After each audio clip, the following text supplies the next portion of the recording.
topic is... Yes, it is. Okay. I don't know why it's there. Dopamine, athletes, zero in, focus, the autonomic nervous system, neurotransmitters, you name it, we're going to cover it. All good things, right? Yeah. We have a really amazing group of young athletes, younger athletes, younger than us. Younger than us, athletic people that are really looking for an edge, right? And what I love is that we can give them the edge, and then, I don't know, they can either share it with their team, or if it's an individual sport, keep that as a secret to themselves, or they can share for other reasons. So I'm really excited to cover what Zero In can do for the athletes in our life, and not only what it can do for them athletically, but what it can do to help their overall life in sharing. Yes, I think something that's really, really important for athletes to understand is the role that, how do I say this? Okay, so not everybody can be a high-level athlete normally. And that's one thing that I love about what we're going to talk about is the ability to give people that ability that we're not, I hate to say bred for it, but there is a part of your nervous system and your brain that actually controls how good of an athlete you are going to be. And we see that a lot right here. We see the autonomic nervous system and how athletes can train to control it. And there are those who will be better at it naturally than others, but then there is something else that you can do that we are going to get into, which will give you kind of a head start or the ability to catch up to those who bred is not the right word. I don't even know the right word for it. Maybe Clayton has a better word for it. For somebody being naturally good. Well, part of it is genetics. I mean, the fun part with sports performance and athletics, you have multiple components of sports, right? So you do have a major genetic component because you can breed athletics, and coming from someone who's Black Irish, and we joke about this, here where I'm at with my friends, because I was a collegiate athlete. A bunch of my friends are ex-professional athletes, whether it was football or basketball or other areas. And I remember having a conversation with Ken Griffey Jr. At the airport, probably 8-9 years ago. And we were actually talking about this on how professional athletes screw up their genetics because they'll choose women that, look pretty, the strippers and such, but lack the substance and lack the athleticism of the genes you want to pass on. Mm-hmm. And as he was stating, his wife told their daughter, who was a point guard at the University of Arizona, and she's about 5'10", and she was dating a guy who was 5'2", and mom made her dump him. And she told him really clearly, you're either gened up or effed up, and you're not screwing up these genes. And so you have the genetic component. But then you also have a thing called work, right? And that is one of the key components in the ability to put in the work. And I hopefully will have a couple of youngins here that will be able to speak to this from their experience, because you can be given many gifts, right? You can have parents that had professional sports backgrounds, or you can go back through your genes and go, okay, I am Black Irish. I had Irish slaves that were shipped to the British West Indies, and then from there they commingled, and I had slaves that were shipped here that were Black and slaves that were Irish. And when I look at my genetics, and I was part of a study, one of my anatomy and physiology professors was writing his PhD on the difference between Black and white sprinters. When I was at Washington State University, I was one of the white sprinters that he looked at analyzing. So if you look at physiology, you'll actually see differences in athletes based on their ethnicity, right? Their genetics and where they're from. And if you go back and look as a sprinter, if you go back and look at over the last 50 years, the majority of the world record holders in the 100 meters have actually been set by Jamaicans or someone with Jamaican descent, even Carl Lewis, right? They're all Jamaican. So why is that? It's because of their structure of their calves and power and how it's applied. But you can take the most physically gifted genetic anomaly, and if they don't put in the work, you'll never see it applied properly. You have that competitive aspect, and then when you look at peak performance, then you get into the aspects of autonomic nervous system function, the sympathetic and parasympathetic function, and how those things apply and how you generate output. And it's honestly where a lot of studies have been done on looking at elite athletes. And what one of the best ones was on elite Olympic athletes. And what separates elite Olympic athletes from really highly competitive athletes? And I think it was published like 10 years ago. And what it showed and what they were studying is there was one primary thing that separated like elite athletes from really good athletes. It was a little thing called dopamine. Because elite athletes will have typically higher levels of dopamine, which allow them to manage things a little bit differently. And dopamine makes everything fun. It's also why it's illegal, or why cocaine's illegal as a performance enhancing drug, because it jacks up dopamine so quickly. You crash really quickly, but it jacks up dopamine so fast that you feel invincible, right? And you react faster because those are all things that dopamine does. But being able to do it endogenously creates an opportunity, or if you have just natural higher levels of dopamine due to your lifestyle and your diet and such, it puts you in a unique position. And now we got the kids coming. So here, grab a stool and grab a chair. It looks like they just got out of the weight room. So the key, we're going over dopamine right now. So we got Ethan Pullman, Jason Nixon. Hey, boys. Jill and Shanna. Hello, how are you? Welcome to Detox, girls. Hey, thanks for being here. Thank you.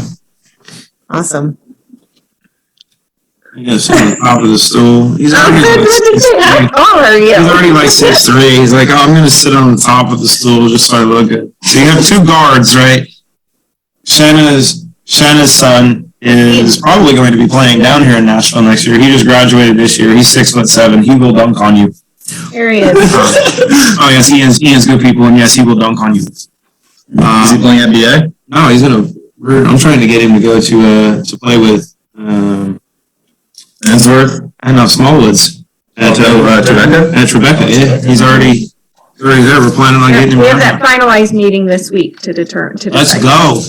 So you can take young athletes, you can take older athletes, and the ability to control the headspace and the mind, whether it's through dopamine wanting to just increase performance and wanting you to compete better, but also when it comes down to crunch time, like we saw yesterday. Did you guys watch the PGA Championship? You just see that dude just crap himself on the 18th hole.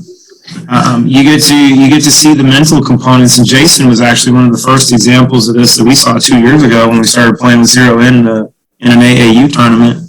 But then Ethan was playing with stuff this year for his basketball season. So I'm going to leave it to these guys to talk about their experiences, because if we're talking about young athletes, there's no one better to give feedback on what you can see as a young athlete than from a young athlete, because now we've got three guys that are going to be playing college basketball in either a year or this next year or in 2 years, because these guys will both be seniors next year. So who wants to go first? Yeah, I mean, we're talking about let's talk about Zero In. Yeah, it was Zero In. I mean, it's something that Clayton provided with us. What was it? Our 9th grade year for AAU. That was crazy. Yeah, it was in Georgia, right? Yeah, so we had a tournament in Atlanta, and I don't know, he was like, take this pill, and we're like, all right, Clayton, like, I don't want to be the guinea pig for your trial here. And so we're like, all right, we'll take it, because my mom is good friends with Dr. Ram, And I mean, she's probably one of the most brilliant ladies I know. I mean, she's super smart, someone who I trust, someone who my mom trusts. And they trust her, not me. And we take her supplements as well. And so I took it, and I'm like, oh shoot, like I'm starting to lock in here. Like I'm starting to, you can kind of feel yourself like dialing in. And we took it before a game. I remember, me and Jason, we both took it, and there was just something that we literally like, it's honestly, you can't describe it almost. It's, you just lock in, and it's something that we started taking before like tests, especially with like exams coming up. It's something I've taken with exams as well for school. It helps you lock in, it helps you study, and it gives you like a better understanding of things and the ability to concentrate more. So it's definitely helped with that. And I was in Atlanta this year playing basketball for high school at Greater Atlanta Christian, and I had in the starting lineup it was me, and then we had two Division I guys, and we had a D2 guy. And so every game I would pop two in my mouth before we played, and they're like, "Yo, AP," that's my nickname. "Yo, AP, what are you doing? Like, are you like taking Adderall before game? Or like you're like so sus," because I came in mid-year. They're like, "Who's this new kid popping pills before every single game?" With floppy hair. Yeah, with a mullet. And I'm like, I'm telling you, like, I literally, you lock in.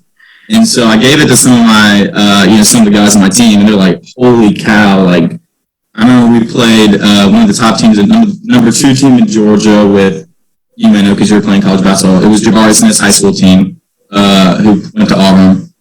We played their team. They had 6 Division I guys on their team, and we really sent them to double overtime. Like this whole starting lineup took 0 in the pills, and we were all like, "Yo, like this is crazy." It's honestly like it's like going to like another, in your mind, like you go to like the next level, like with athletics, academics, you kind of get into that flow, into that realm of, okay, like you zone out. You literally zone out, and it's like you just stop thinking about stuff, you stop worrying about stuff, and it's honestly something that's definitely helped me athletically, academically. Just if I ever need to, hey, I need to crank out some schoolwork for 2 hours, I'll pop, 2 0 wins. I remember this year, at the start of the year, we had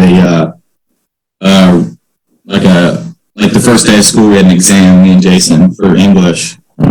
And so to study for that, we both took 2 0 wins. It was like over a book, and we knocked it out. Both did really well. So something that we both like to use, and something I'll continue to use. I'm gonna move the screen over. Oh, you're good. There. Your turn. I mean, he basically hit on all the points. I mean, the biggest thing for me is that when I take it, I don't like it's to the point where I'm doing the task and I don't even feel like I'm locked in. Like all of a sudden I'm just locked in. I don't even know how I got there, and I'm just so focused on the task at hand and not worrying about the future or the past or anything. I'm just focused on what is in front of me and getting that done. So I think that's well. The first time a couple of years ago when you got to try them, I watched you with 53 seconds left in the game knock 6 straight free throws down, and asked you after the game what you felt, and your answer was what? I was like, I didn't feel anything. I did not feel anything. Nothing. I just went up there and shot him. I remember I told him, I was like, I didn't even know the score. I just know I had made him, or I had to make him. Awesome. You concentrate so much. Yeah. It's crazy. How has It's also like a positive thing, because like Dr. Ron, I trust her, and I'm not a big fan of like pharmaceuticals myself. Like my mom has gotten pretty sick from taking some like penicillins and pharmaceuticals like that.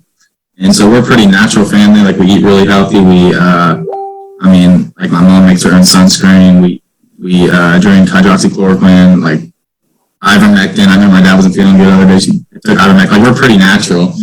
And it's something I trust, because obviously I'm not a big fan of big pharma. And so taking something natural and seeing the effects that it has on not only me, but my family and the people around me, it's just super positive, and something that I'm, greatly appreciative of. I love that. How has it helped you guys in the weight room? Because I know, like, what did it do for you in the weight room, buddy? This is Eden.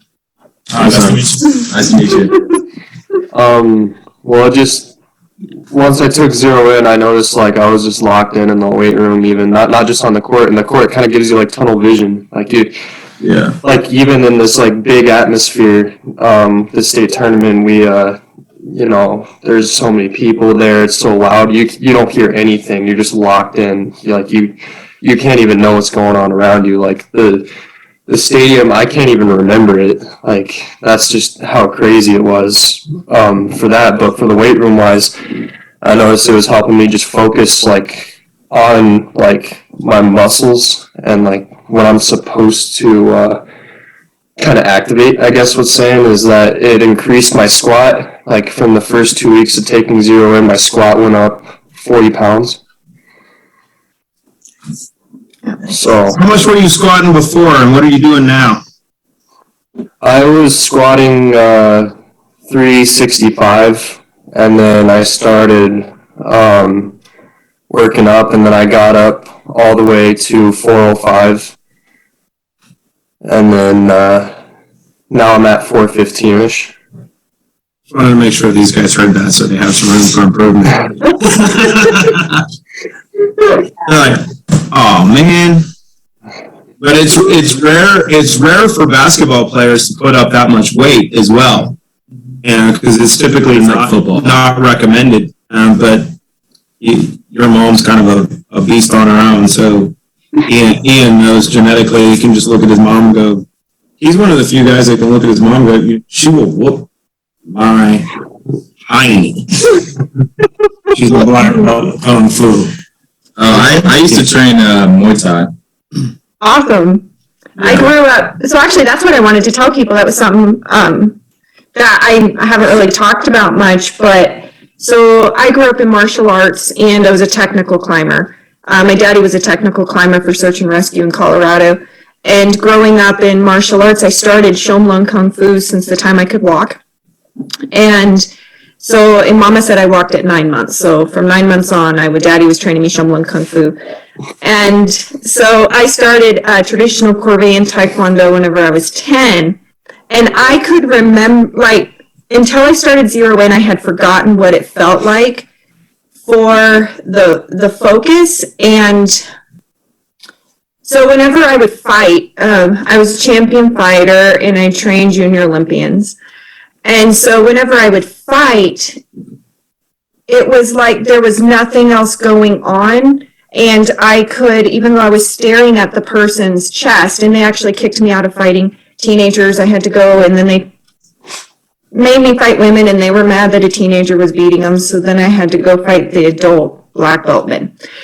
So whenever I would stare at their chest, it was like I could see everything. It was almost like an aura around them that I could see everything. But I was so focused on what I was doing that literally my last fight, the only fight I ever lost, I got second place. And the reason I did is they told me, they were like, it was the championship fighting in Texas. They told me, they were like, we could hear you hitting, but we couldn't see it, so we couldn't call the points. And they were like, we could hear the girl going, oof, oof, but they couldn't see it, so they couldn't call the points. And I had forgotten what that felt like until I started zero in. And whenever I take zero in, I actually can feel that rush of dopamine and everything like I did whenever I was a fighter. Yeah. And it's really cool for me because it brings back memories. I'm like, oh. Yeah, I was training Muay Thai for a little bit, and I would send him videos or send him like pictures and stuff. And I would always take zero in before I would start training. And it, like you said, I mean, it's like a rush of dopamine, and you're so concentrated on, you know, just the task at hand, and just there's literally like nothing else in the world that it's just like tunnel vision. So You don't fatigue. yeah, You guys another- yeah, you That's really, another yeah, thing you that do not. It's crazy. You said your body will get tired, but you won't fatigue. And we all, this was the first time we were taking it. And you just like make fun of them, like, Clayton, shut up. What are you talking about? They're like, what are you on? But then we're like, holy cow, you don't fatigue. It's like, oh, It's like you know you're tired, but like your body will. yeah, your body's like, Your body will not let you stop. you fatigue cardiovascularly, but not physically. Yeah. So if you're out of shape, you're going to be winded. So you get a break and you can go back in, and you're not tired. Yep. You don't shut down. And, from a competitive advantage standpoint, it's one of the things that I miss. We're actually going to do this over the summer. They don't know this yet, but we're going to have an old guys versus young guys 3-on-3 tournament. We're going to smack you guys. It was the old my dad, and John. Yeah. And you're going to have Archie. And For basketball? Oh, yeah. We're going to kick that. Oh, no, we'll destroy you guys. So we're going to have the whole It's going to be like, they're going to get up We're there. gonna let you shoot. I know you can't do anything. I don't have to. I'll just set screens, block shots, and let Scott shoot them. Oh, I will feed it to you. You pinned that dude in, remember in college when you pinned it at the top of that one? No, that was after I was in college. But When we play, I'm always telling him, you're going to be really good about knowing how to get fouled in a game and keep playing, because I'm really good at you fouling. can play through contact. Yep. Mm-hmm. I'm really He'll good at just that. jump on my back once. He's 6'7". What else am I supposed to do? He stands there, and I'll go to shoot, and he just stands there and goes like that, and I'm like, Oh, verticality. I bet. What other insight do you guys have? The clean slate is something I use every night. I don't know if you guys use that as well, but I remember the first time I took it, I took a lot, and I'd never really had like an actual like detox before. And so I wake up, I was like, Mom, like what is going on? And now she's like, what'd you do? I was like, I took a bunch of clean slate, and she's like, oh, you're detoxing right now. It's time to flush it. But yeah, especially with all the stuff that's going on, it's just, I don't know, it's just something I find super beneficial for me. I feel it's something that's healthy that I like taking, and my whole family takes it. So something that you can like feel, especially like the first time if you haven't used it before, you feel that detox, and then you kind of get used to it after a while. Like every night I take a good amount, so I get used to that. It's not like I feel like lightheaded or sick. It's not really like a lightheaded or sick, just your body's never been through like that detox before. But. Yeah. Well, and clean slate's really, really important for athletes, especially high-level athletes like you guys, because athletes deal with leaky gut like super, super bad because of the breakdown of the gut. And zonulin is really, really bad also in athletes, and clean slate will remove the zonulin, and it helps rebuild the actual structure, the tight junctures, but the actual integrity of the intestines. So it helps prevent you guys from getting the leaky gut. Do you mind explaining what zonulin is? Huh? Do you mind explaining what zonulin is, you said? Zonulin. It's released in the gut with high activity in the body. How do I trying to think of how to explain it. Or is it like a disease, or like what is it? It's like an enzyme that's released in the body because of all the activity and everything, and the overstress of the digestive system. And so it builds up kind of like high levels of ammonia as well. It'll build up, and then clean slate will remove it to keep your digestive system running so that it doesn't slow down. You don't have the problems with leaky gut. It also helps with the absorption of the minerals, because you guys use your mineral intakes. You're sweating so much and everything so quickly. It'll They don't work hard enough to sweat, though. What? They don't work hard enough to sweat. So I think about this from the mom point of view, right? So both my kids were athletic when they were in high school, and I remember being on the road, and it's really hard to eat while on the road. So I think that's why a lot of athletes have leaky gut. So the nice part about Clean Slate and actually Restore and Relive come in and they give you all the nutrition that you need. So especially if you guys have a double header, or my son was a baseball player, double header, or it's a late night game and you're hungry, but you don't want to feel overloaded. Restore is really good for that, or a little shot of Relive to help out there. But the other thing, there's no parent out there that doesn't say, I love that my kid is an athlete. I loved watching my kids play sports. It was great. But the fact that Zero In also helps with schoolwork, being able to get it done, keep the grades up. We know how every sport right now is year round. There is no in season. You're always in season. There's always open gyms right? So you're always busy. You need to get in, get your work done, get focused. And then that really helps, because when you're looking for athletic scholarship money and say it doesn't cover quite everything, you can pop in there and say, but I'm a great student too. So now you're getting the athletic money along with the academic money. That's a win for every parent.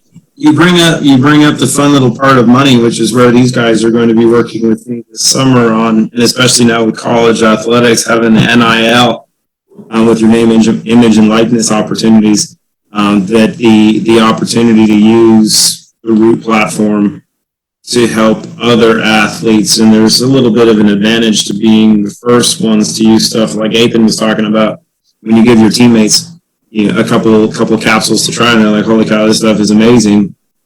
There's the ability to monetize all of that, and as you develop as an athlete, whether you become more elite or not, the relationships that you develop are very, very valuable, and being able to help people compete at another level. And what's interesting from college, when you look at playing in high school, but then more when you play in college, as you build those relationships, you have some of your teammates that might go on and play elsewhere, might do other things in life.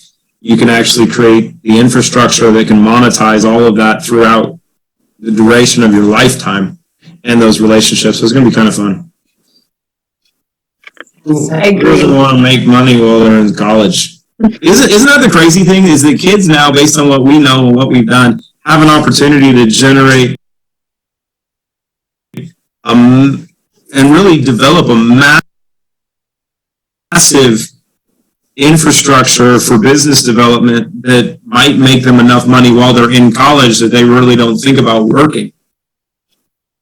And, if you look at it from a coaching standpoint, for for college coaches, for high school coaches, for AAU coaches, they spend so much time in developing kids, right? And then the earning potential of those kids is done after those individuals spend time with them. But if you have the right infrastructure, like we have with Root, through the social sharing construct, a coach that has a great amount of influence on kids is actually going to be able to continue to monetize those relationships even after they leave, by having them set up as, customer accounts and then being able to share. So like Ethan was talking about, you take a kid like Jabari Parker, who's probably going to be the number one or Smith. Sorry, Parker was a couple years ago. But Jabari Smith is going to be either number one or number two in the NBA draft upcoming. His AAU coach or college coach is not going to see any of the benefit of that basketball career financially other than, donations that would come back, which aren't likely. But, being able to create an infrastructure that's monetizable and for providing value is really unique. You bring up a really good point about coaches. There are high school coaches out there and there are college coaches out there, and when they love to have an edge, they'd love to have their whole team have an edge. Mm-hmm. And Only if they like winning. Only if they like to win.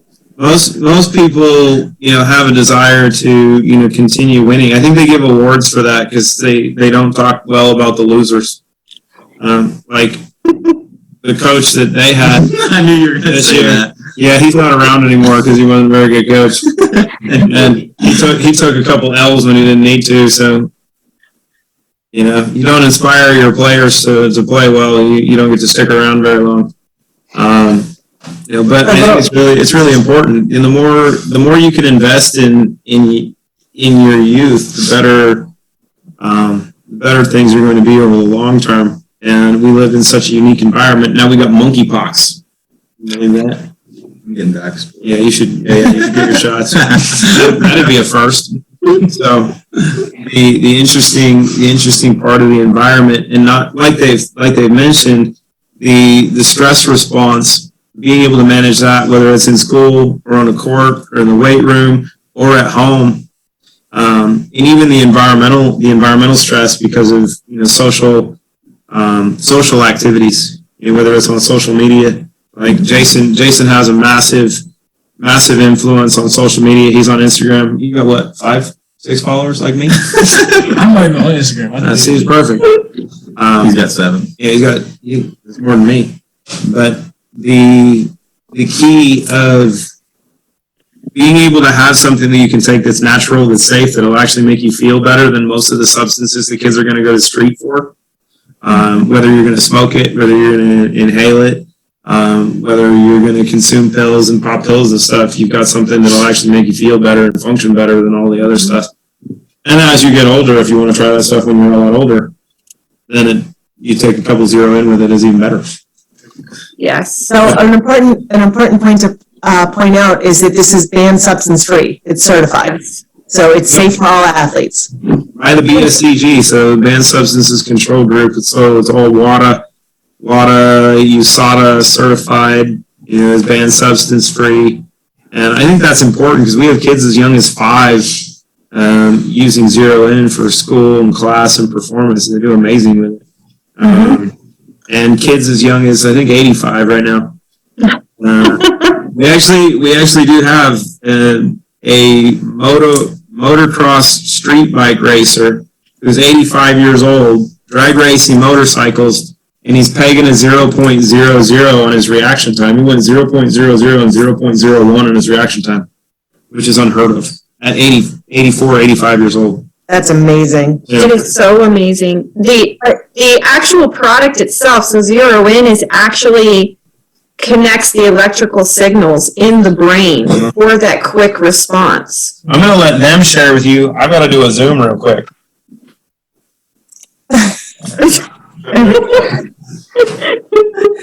Right now. Oh, now. Clayton just wants the stool.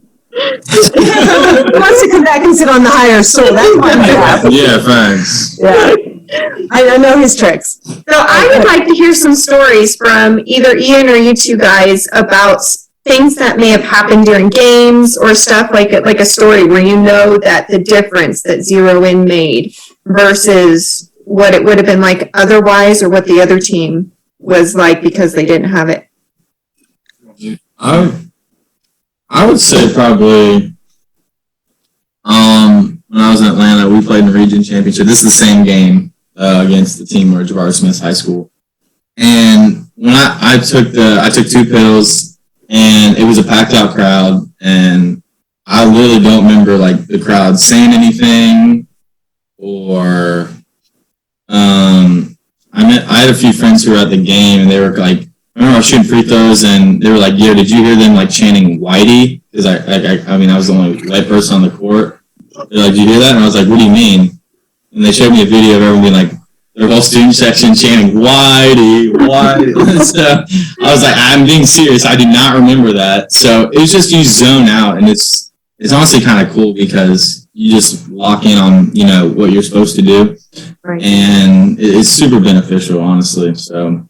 That's honestly probably the funniest story I have. Not just funniest, but also like shows like what it's capable of doing.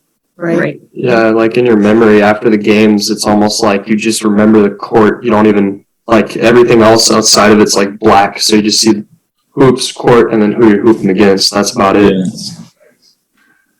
Yeah, I mean, I have a story similar to his, but it's not. I mean, we were in AAU, and I forget, it's the one that Clayton said. It was like a minute left, and we were up by 1.